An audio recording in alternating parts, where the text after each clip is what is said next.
Les 6 premiers de Ligue 1 se tiennent en 2 points. Le Paris Saint-Germain leader a une unité d'avance sur l'AS Monaco. Marseille, Strasbourg, Lyon et Lens se suivent à 2 longueurs avec 19 points. Il s'agit du plus faible écart à un stade aussi avancé de la saison depuis 2010-2011. C'est donc resserré en tête dans notre championnat de France. Est-ce que ce classement est forcément flatteur pour notre Ligue 1 ? Tout le monde a répondu oui. À ma gauche, le président avait répondu non, mais il s'est défaussé, il n'a pas voulu faire une minute pour convaincre. Je vais donc prendre cette minute pour convaincre et dire... Je pense que vous allez meilleur que moi. Est-ce que tu veux qu'on sorte? Non, le plateau est trop petit pour ton... Mais en fait, si t'as plus besoin de chroniqueur, tu le dis. Non, j'ai besoin de vous quand même. J'ai besoin de la garder et tout. Moi, je pense que ce n'est pas flatteur et je vais tenter de vous expliquer pourquoi. Alors, ce classement et ces écarts confirment à mon sens que le Paris Saint-Germain, quand le Paris Saint-Germain n'est pas au rendez-vous, personne n'arrive à en profiter. Paris n'a pas eu de préparation. Paris a eu une ribambelle de blessures. Paris fait énormément tourner en tête du championnat de France. Le monstre de notre Ligue 1, qui est le Paris Saint-Germain, est une bête blessée. Personne n'en profite. Marseille devait largement faire mieux, passer devant. Ils auraient pu marquer le coup à un moment. Qu'est-ce qu'ils ont fait? Défaite face à Lens, match nul face à Angers.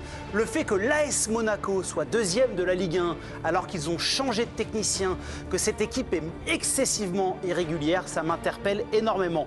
Hormis Paris et Lyon, en plus, les débuts en Coupe d'Europe ne sont pas bons pour les clubs de Ligue 1. Ça aussi, je trouve que c'est source d'inquiétude. Alors, si on retire Lens et Strasbourg, qui nous donnent énormément de plaisir, et ça, je ne veux pas leur enlever, les signaux ne sont pas forcément flatteurs pour notre Ligue 1. Je vais conclure. Ce suspense, soi-disant, autour du Paris Saint-Germain ne tient qu'à une chose, à mon sens, c'est que le fait que le PSG fasse tourner en Ligue 1. Il ne tourne pas encore à plein régime. Et quand le Paris Saint-Germain aura récupéré la pleine possession de ses moyens, suspense, il n'y aura plus. C'est de qui, ça, ce que tu as lu? C'est de moi. C'est de moi. Putain, mais l'IA, ça fait des progrès. Ça va, une vitesse. Comme Virginie, t'as pas ton propre stagiaire. Non, j'ai pas de stagiaire. Non, pas du tout. Moi, je crois qu'il y a une ribambelle d'auteurs, je crois. Pas du tout. Tout l'argent va pour moi. C'est l'égoïsme. Oui, ribambelle. T'as plus entendu ça depuis 4 ans. Alors, est-ce que vous avez été... encore à François, d'ailleurs. Il l'avait écrit, je crois, en 97 dans France. Est-ce que vous avez été convaincu par cette minute du présentateur pour aller au fond dans le boulard? Ah ouais, c'est très bizarre de devoir... non. Pas du tout. Non, Merci. pas du tout. David? C'était brillant, mais vous êtes vautré. Merci. Merci. Nico? Moi, je te kiffe quand même. Tu m'as pas vraiment convaincu, mais je... Non. Non. Merci beaucoup, Nico. Bernard? Pas contrat. Pas contrat. Président? Moi, j'ai été convaincu. Bon, très bien.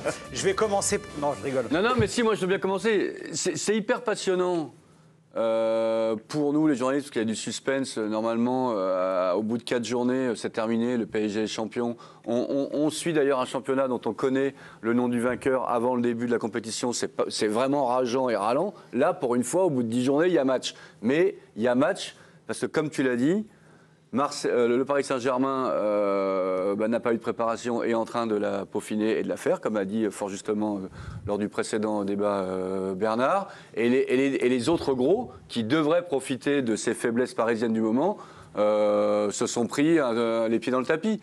Donc alors évidemment, c'est beau, on voit Strasbourg, on voit Lens. Comme chaque année, il y a des petits, entre guillemets, qui nous offrent quelque chose de joli à voir. Mais il y a bien plus que ça aussi cette année. Non, moi je trouve mais pas. Si, le problème, c'est que là, vous faites une lecture arithmétique un petit peu froide, qui est désolante en fait.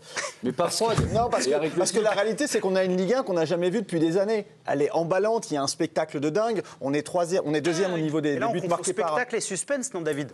Mais que le niveau parce que vous dites, est-ce que c'est flatteur ou pas? Justement, ça serait pas flatteur si on n'avait pas, en même temps que ce suspense-là, un spectacle qu'on n'a pas vu depuis des années. On a un nombre de buts super élevé, on est à plus de 3 buts, on est juste derrière la Bundesliga, on a un nombre d'occasions, de tirs marqués, de tirs tentés par match qui est super élevé, donc on a un vrai spectacle. Et c'est pour ça que pour moi, c'est flatteur dans le sens où on a à la fois du suspense et un spectacle. Est-ce que Siani donc pour toi, la Ligue 1 est d'un niveau... Elle est plus forte que souvent, depuis 20 ans, toi aussi, t'es pas un jeune journaliste, non. Tu sais très bien que... T'es d'ailleurs à Metz hier pour Metz-Lens. Tu sais très bien que la vérité, c'est l'Europe. Ouais. Bon. En Coupe d'Europe, par exemple en Ligue Europa, est-ce que les clubs français brillent? Est-ce que Lille brille? La première journée, oui.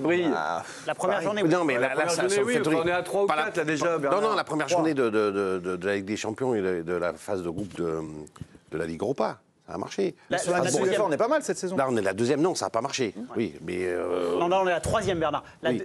C'est la deuxième qui avait marché avec la victoire de l'OM, si je dis pas de bêtises. oui. Puis il y a Strasbourg qui était allé s'imposer aussi à l'extérieur. On a eu des bons Non, mais ce résultats. côté Paris, une bête blessée, personne n'en profite, ça vous dérange pas, Mais Bernard? non, mais ça, c'est. Enfin, moi, je trouve que c'est Allez-y, pas Céline. grave parce qu'on a vu une équipe de Strasbourg qui joue bien. Je regarde le classement. Lyon, ils nous ont surpris. On ne les attendait pas du tout là. Lens, ça joue bien. Enfin, Marseille, ça a joué bien aussi à certains moments. Donc, moi, et je rejoins ce que disait Nicolas tout à l'heure, ils sont pas tout seuls. Et il y a des équipes qui sont capables de faire des coups. Metz, qu'on pensait enterrer, sont allés battre Lens. C'est bien, ça relance un peu de Une suspense. une mais victoire c'est en pas 10 grave. journées, ça Nice, ça fait quand même pas Guillaume, beaucoup, c'est juste ouais. sur ça donne du spectacle, ça donne un petit peu d'intérêt. Angers qui va avoir un coup à Marseille, c'est sympa aussi. C'est ce que En je fait, dis, de l'intérêt, parce que d'habitude, il n'y a pas d'intérêt dans Attends, le championnat. on avait un débat sur notre championnat de France. Est-ce que c'est flatteur d'avoir des leaders aussi resserrés? On a une petite statistique d'ailleurs sur le nombre de points du leader, Virginie. C'est pas forcément flatteur. Je rebondis sur ce que tu disais, Paris, bête blessée, avec 21 points. C'est la première fois qu'un leader de Ligue 1 a si peu de points depuis 2010-2011. C'était Rennes qui était en tête avec 19 points et les Qataris n'étaient pas encore là. Donc ça revient la stat qu'on avait en début sur le fait qu'un tel écart n'était pas arrivé depuis la même saison. Ça dit pas mal Oui, de mais choses. ce qui est intéressant, c'est de voir le nombre de points du 2e, 3e, 4e, 5e par rapport à l'année dernière au même moment. C'est ça. C'est-à-dire, non, mais c'est là que tu vois. D'où votre téléphone. Mais exactement, c'est ça que je regardais. Mais vraiment, c'est-à-dire là, il y a beaucoup plus de points chez les poursuivants que l'année dernière au même moment. Donc le leader en a moins, en l'occurrence le PSG, mais les équipes derrière sont beaucoup plus performantes que l'année dernière.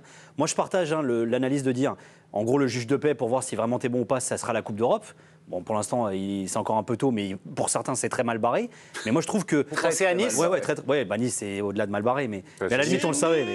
Mais en revanche, moi, je trouve ça plutôt excitant. Je suis comme toi, David, moi, ce qui se passe cette saison, là, à ce moment de la saison, c'est bien, en fait. Vous savez qui est d'accord avec vous? Sébastien Pocognoli, le nouvel entraîneur de l'AS Monaco. C'est un copain, on va Seb. l'écouter. Bah oui, salut Seb.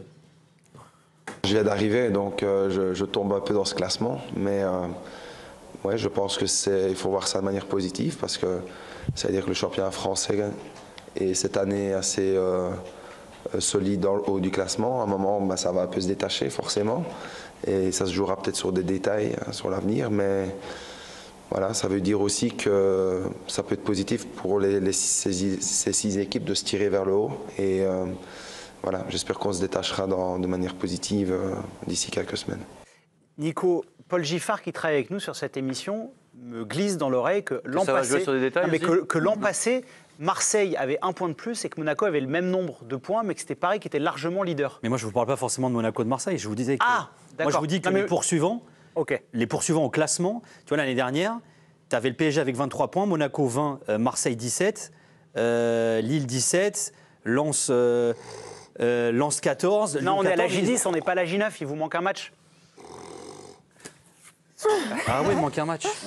Alors là, donc c'est deuxième carton jaune, carton Faut rouge. que je retourne sur mon téléphone. du coup. C'est un désastre. Ah, c'est con, j'étais bien parti. Franchement, la démonstration du mathématicien Villas Et en plus, commençait à me on passionner. était complètement embarqué dans ce que tu disais. Pas Bernard, hein. On a perdu Bernard. Hein. Bernard, il est Bernard, là. décalage horaire, Bernard. Il a fini. Il est en train de chercher les buts de Doué. Parce qu'il y en a beaucoup, hein. Il y en a beaucoup aussi. Nico est exceptionnel. Bon, est-ce que quelqu'un avait quelque C'est un chose homme à de rajouter? lettres, c'est un homme de lettres, c'est un homme de lettres. Et en plus, sûr de lui, c'est exceptionnel. Nico, je vous adore. La chose qu'on peut ajouter, c'est allez-y, que, David. quand même, ce qui fait plaisir, c'est de Pas des stats, hein, David. Non, pas de stade, justement. Ça, on a compris, c'est trop risqué, ça. Non, c'est justement le fait que pendant des années, on s'est dit, bon, OK, Paris est en haut, mais il n'y a pas suffisamment de rivaux qui parviennent à venir le chatouiller. Là, le fait qu'il y ait quand même 4-5 équipes, je trouve que justement pour le suspense et tout ça, c'est hyper excitant. Voilà. Ouais, alors, c'est ce que je disais, le suspense. Mais est-ce que ce suspense, c'est flatteur? Oui. Bah, quand même, non. En tout cas, il y a beaucoup de personnes quand autour le de la championnat table écrase, qui ont répété c'est excitant et c'est bien, il faut de l'enthousiasme, il faut aimer l'excitation. ce championnat de France. C'est important l'excitation. Oui. On va voir le résultat de la minute pour convaincre. C'est extrêmement gênant d'avoir Oui, non, parce que là, on est après. Ah bah voilà. oui, bien.